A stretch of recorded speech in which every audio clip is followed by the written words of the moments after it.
Hi, this is Natalie Mason, student number 1702929, and this is my commentary track for my final piece, Interview, being submitted for post-production 2.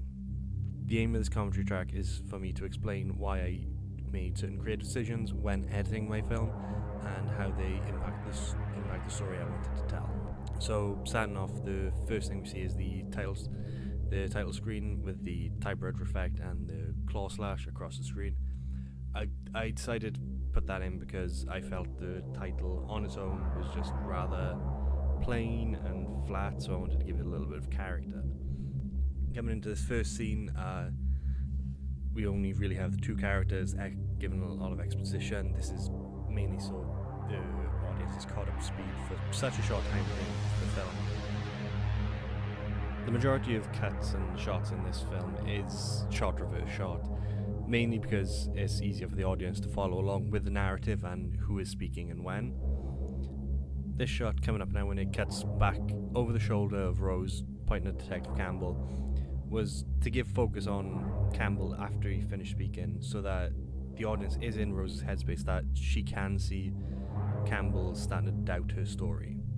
This next shot, the match cut between Rose in the interrogation room and Rose in the forest, was to further get into Rose's head, to show that what happened, to show that it is in the past, and using this with the bleeding of the audio effect of the birds chirping was an effective way, I found, of getting this across. The forest sequence contains a lot of long and drawn out shots, especially at night time, just to give the sense of dread, really, to show that it is a prolonged thing. This is a test of endurance for this character, in a way.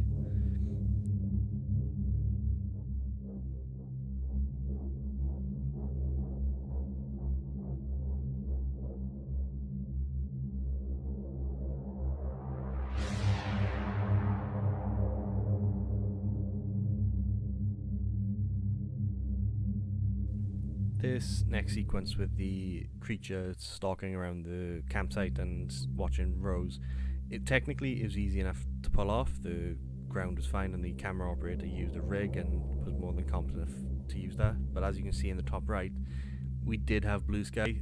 We filmed this during the day and it was hard to try and color correct it to make it appear more night-like. We just tried to use what we could and just move on from there. The short cuts of Rose running, I wanted to try and have longer, but because of the area we were in, the ground we had access to, it was somewhat unobtainable. And this little transition, the car noise bleeding over into the interview room, that was a bookend, really, just to ease back into this situation.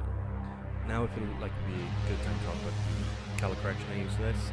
I wanted to give the two time frames distinct feelings. I wanted the police station, the interrogation room, to feel a lot more grungy, I think is the best word, more grindhouse. So yellow was used a bit better to try and create like harsher shadows on the opposite side of the face. And as you see in the forest, it was a lot colder. It was more direct nightlight, more moonlight.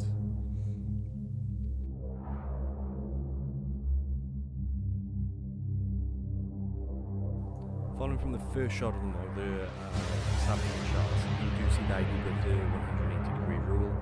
It starts out the characters in the same positions where they are in the interview room, but because of the room we had to change it. I wanted them to switch places anyway, but if I had flipped the image in editing, it wouldn't have worked. The space wouldn't have worked. I wanted them to change sides to show that the person on the right has the power in those scenes. So Campbell is on the right in the interview room. He has the power. He is helping Rose. Whereas in the morgue, Rose is on the right, which becomes apparent why right about now, actually. I use this sort of long shot to just get a small sense of separation between Campbell and Rose, with the music kicking in just now to heighten the sense that something is going to happen. Then when you cut into the montage of the transformation, very off-screen, very campy and B-movie, almost instantaneous. It is a very hectic thing with the small camera movements and very close up, not seeing everything of the creature.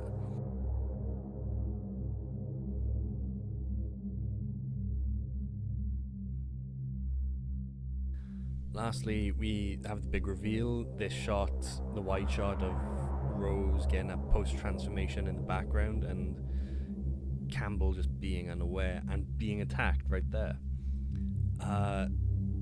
That was a very simple thing to pull off. It was very quick, easy to set up, easy to walk the actors through, and very easy to edit, as it was a simple thing of just knowing when to cut. I didn't want the creature to be on screen for too long, but I didn't want them to just show up and attack straight away. Thank you for watching my film and this commentary track. I hope this has answered any editing questions you've had. If not, I will try better in future.